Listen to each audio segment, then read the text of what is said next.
back. WNST, Towson, Baltimore, and Baltimore Positive. We're positively taking the summer route to the Maryland Crab Cake Tour. We put it back on the road. When I get back from Europa and wearing my Baltimore-Washington combined bid for the World Cup scarf that I'm going to be rolling through Europe with all week. But Maryland Crab Cake Tour is presented by the Maryland Lottery in conjunction with our friends at Goodwill and our newest sponsor, Window Nation, where you buy two, you get two free. We're going to be at Slancha on the 17th. We are going to have some committee members crossing our fingers that Baltimore and Washington are marching together, although that's not what this segment's about. On the 20th, we're going to be with Mayor Brandon Scott at Next Phase doing the Maryland Crab Cake Tour. And then the 30th at State Fair, the 7th it's Costas. We're going to have a lot of guests and a lot of stuff on politics, on elections. But this is a big month for Baltimore and Washington to march together and get the World Cup bid. Ben Strauss does a lot of things media. A story came to me last week from the Washington Post in regard to one of my favorite topics, which is what the hell happened to all that MASN money that we all gave all these years later? And I know it led to a parade in Washington, D.C., and the Lerner family is now trying to, probably in the great vein of $4.5 billion for the Denver Broncos, sell their assets of the Washington Nationals. Ben Strauss is covering all things that and money and transactions and media in the capital of the free world, Washington, where we're now partners. Ben, it's great to have you on. I appreciate your maiden voyage here at Baltimore Positive. I am a follower out and about, and I love learning about where the money goes in these days, and I know that I'm appreciative of guys like you track that. So welcome onto the program, man. Thanks for having me, man. Pleasure to be here. All right, well, I've been following the MASN money since Mr. Angelos sat next to me after a couple of scotches back in '97. We don't believe a team should be in Washington, D.C. So I remember all that from 25 years ago. Sometimes we run the tapes. They are available at BaltimorePositive.com. The third segment gets real spicy.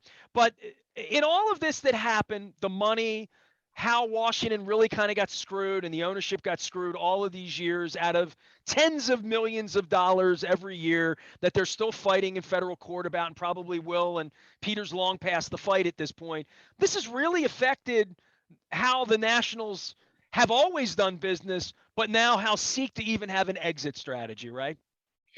Yeah, I guess that how the Nationals do business, I think that there's some dispute over or how much this really impacts their cash flow, or if they didn't have this MASN deal, they'd be spending hundreds of millions more on players, and maybe that's true, maybe that's not.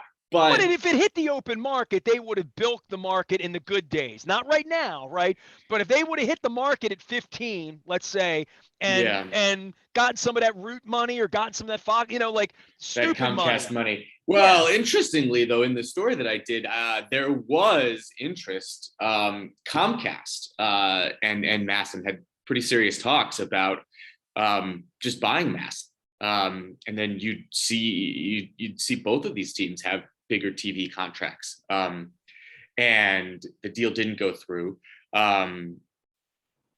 My understanding is that the Nationals, more than the Orioles, were the folks that stood in the way because they didn't want to do a deal, that kept the TV rights partner. The Orioles and the Nationals. Well, it was never a good idea because it is competitive by its very nature, right? But that was one of the reasons it fell through. But there was, about 10 years ago, there was a chance for, one of these stupid money deals, right? Like the Phillies have, or to get both of these teams a lot more money. And because of this arrangement and the contention, the contentious nature of it, it didn't go through. And it's probably hurt both teams.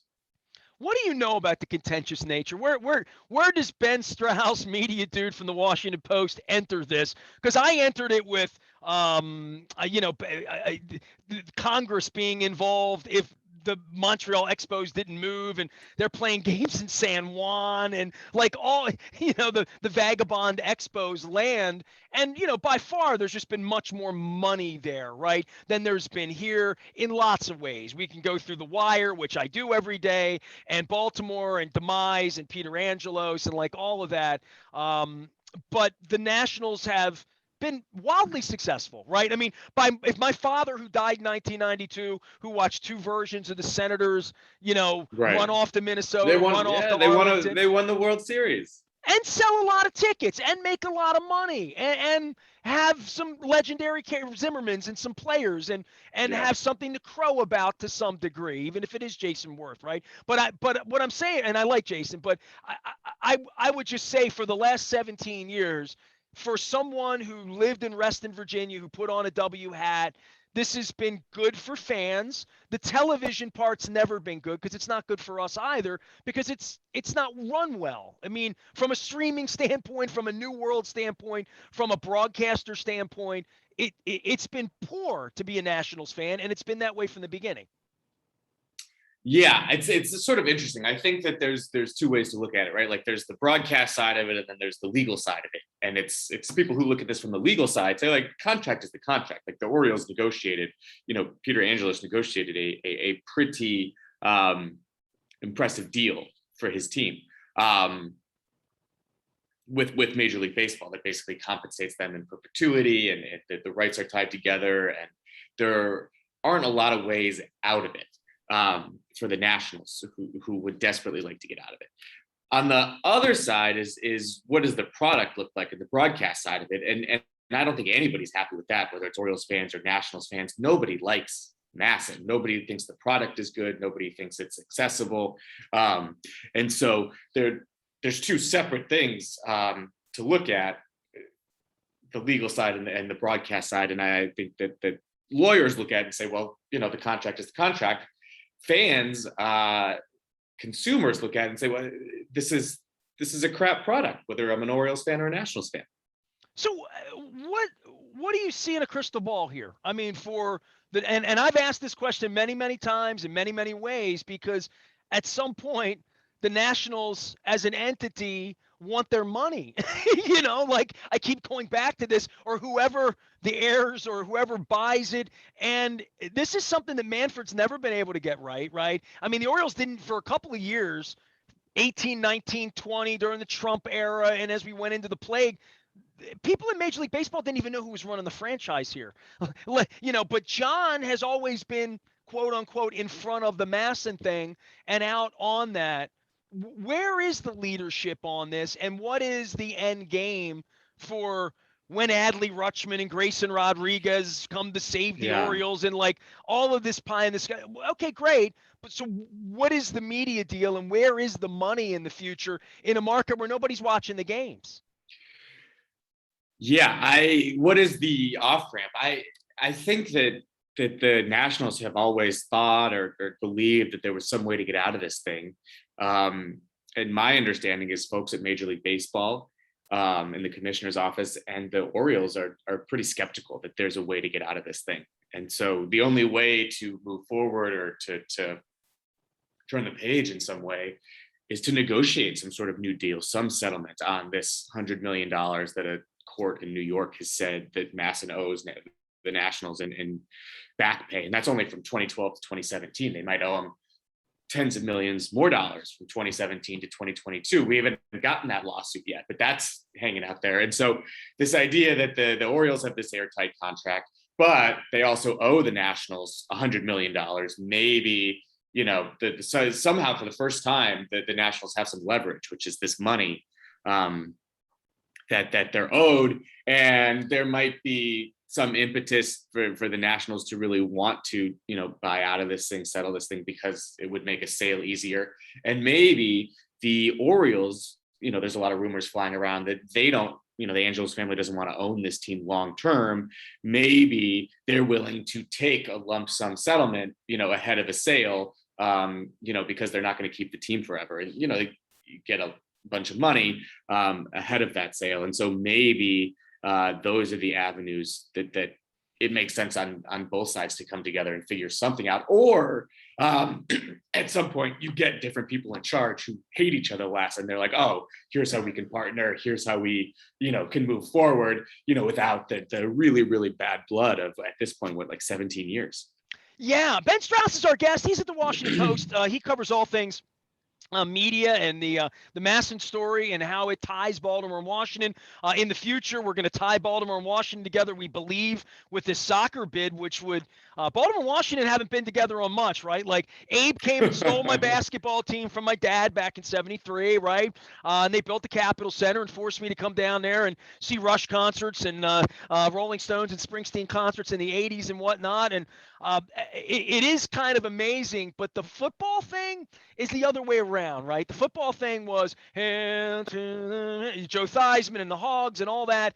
We had our football team stolen. By the way, I want to thank Jim Irsay for having me at his event last week, and for allowing better ownership to come to Baltimore. We got a football team here, and I have a very, very serious Commander fan, 25 cents, in my life, who's always been, Joe Gibbs, all of that, Riggins, just that guy.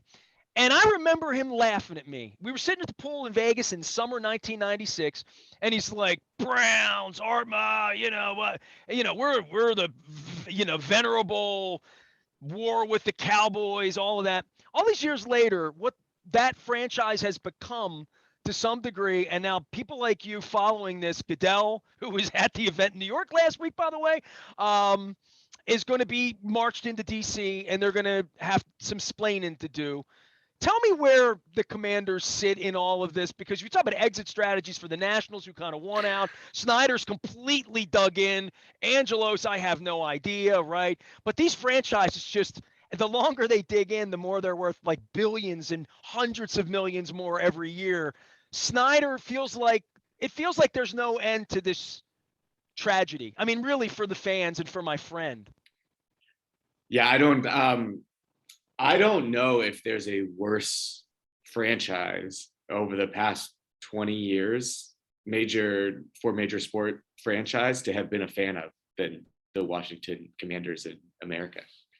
Between the fan experience, between the disregard for fans, between the various scandals that now are much more serious than they were even 5 years ago, but rampant sexual harassment, and maybe they've been cooking the books, but I don't, if you take it back to the fan experience, I just don't know.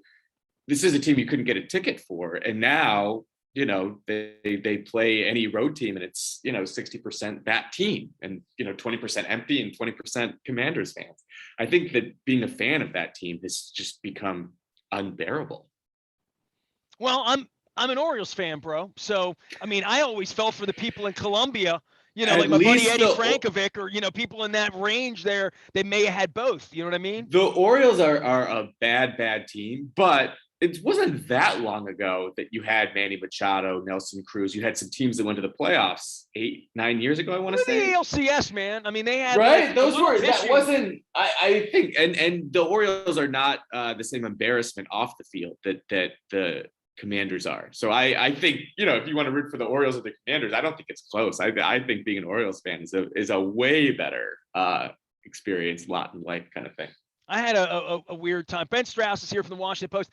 Don Moeller and I did a recon earlier before I leave for Europa on my relationship with Jack Del Rio, who I've been close with Jack for 2 decades, and this week, and what it would represent to say things like that in Washington, D.C., and what the hell I'm going to say to him the next time we get together, because we don't vote the same way. But and that would be true for a lot of the world at this point, is how do we talk to the other side? We can't get two partners in Major League Baseball to get on the same side. You got a guy there in the NFL who's become very quickly a pariah. What do you expect to happen in DC here in the coming weeks? Because it's going to be, they say the NFL never stops. We got Lamar Jackson coming to the podium this week. We think, we're not even sure here. You got whatever mess you had this week in the backside of Jack Del Rio. But this is serious business for the NFL getting dragged into court, right? I mean, when this happens, you get the no speaky Sammy Sosa, you get the pointy, and the Rafael Palmeiro and Schilling, and you get sort of an on the record thing, even if it's not aired on Fox News on Thursday night. You do get it that it's legitimate, right? And they're going to be asked real questions, I think. And there's going to have to be some explaining to do for how the National Football League's conducting business of late. Yeah, I think that that could be right. I don't know. The National Football League has an ability to be Teflon in a way that very few things do. Charles Barkley, Donald Trump, like how many things are that resistant to controversy or flame retardant, whatever the word is. But yeah, I think just having them come there and have to answer the questions, or to say no comment, or to say I don't remember, I don't recall, I think is pretty powerful. And I think between the Commanders in DC, and I think the Texans are going to get dragged into this Deshaun Watson thing, rightfully so. That the NFL seems to always be in some sort of mess like this, and then it just seems to keep on ticking. It's fairly unbelievable. So when It's I really ask incredible. when I ask you what you do at the Post, what would you say? What's your role and what does that entail? Because I love the role of covering media, and it's a long storied history at your place back to Solomon. And not Yeah. George Solomon, not the wisdom of Solomon, but there was some wisdom in there. So I just want to give a shout out to George and Mark Hyman and everybody that ever trained me down at Maryland at Merrill, Love Mark Hyman. And George Solomon too. So I cover the intersection of sports and media and business, which these days is a lot of the money that's flowing through any of these leagues. These days gambling. There you go. Well, I'm just seriously, I've done 28 Super Bowls, and I went to the Super Bowl this year, and it's like they used to call it Radio Row. Well, first, now it's Podcast Row. But it's really just Gambling Row. It's just Gambling Row, right? Like literally, that's where they sense the money is, and they sense that the media, like they can make people like us go away, and they're doing a great job of that, and doing corporate journalism, whatever the hell that is. Well, what they have, I mean, right? You want to say like that's where the money is, right? And so any of these gambling companies, they're hiring content creators, right? Like journalists, but not really journalists, but that's where the money is. And so, I think FanDuel or, DraftKings, they have these enormous marketing budgets, right? Like really like hundreds of millions of dollars in marketing spend and customer acquisition. And part of that is content. And so if you want to get paid in sports media, they're going to give you the most money right now, right? There was some interesting industry discussion of where's one of these gambling companies going to hire Adam Schefter or Adrian Wojnarowski to acquire customers or to offer them information as gamblers. And ultimately they stayed at ESPN, but it's a fairly fascinating dynamic of how gambling and content and the money that those companies want to spend are going to fit into sports media, or how much of it are they going to swallow, honestly. Well, this is why Rozelle never wanted a part of it, right? Because he smelled that there could be a lot of money, but it would be more trouble than it's worth in the end. At that time, that's the way they deemed it, to keep it, as I always say with John Martin, who's the director of the Maryland Lottery, who comes on, keep it on the up and up, right? Like, and then Calvin Ridley happens, right? So or an official will happen, and it's just the first, not the last, right? Policing that is going to be its own reason. The next time Goodell's next commissioner, who's making $85 million a year, gets called into Congress in 2031, it'll be because of dirty gambling, right? I mean, we know that's the next frontier, right? Is how that gets controlled. Yeah.